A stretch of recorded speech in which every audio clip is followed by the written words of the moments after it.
Urgut tumanida joylashgan suyultirilgan gaz to'ldirish shoxobchasida hududga Samarqand gaz ta'minoti filiali tomonidan avariya holatlarini bartaraf etish bo'yicha amaliy o'quv mashg'uloti o'tkazildi.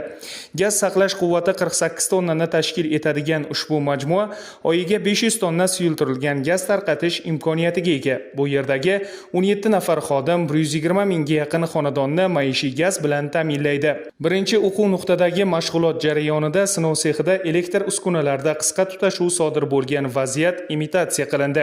Shu bilan birga kompressor xonasida yong'in chiqqani, avtotransport vositalarida suyultirilgan gaz bilan to'ldirilgan ballonlar mavjudligi kabi holatlar tahlil qilindi.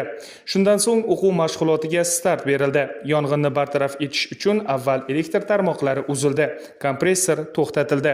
Brigada a'zolari birinchi tibbiy yordam ko'rsatish, maxsus o't o'chirish vositalaridan foydalanish hamda avtotransport vositalarini xavfsiz joyga evakuatsiya qilish ishlarini amalga oshirishdi.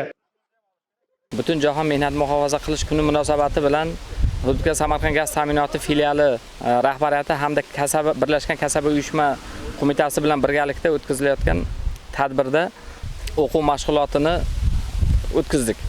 O'quv mashg'uloti o'tkazishdan avvalambor birinchi maqsadimiz shundaki, bu xavfli ishlab chiqarish obyektida sodir bo'lishi mumkin bo'lgan hodisalarda ishchi xodimlarning harakati ko'rsatib beriladi. Bunda ishchi xodimlarning harakati to'g'ri ko'rsatilib, baxtsiz hodisalar bartaraf etilishi, o'z vaqtida qisqa muddatda bartaraf etilishi ko'rsatib beriladi. Bu o'quv mashg'ulotidan maqsad.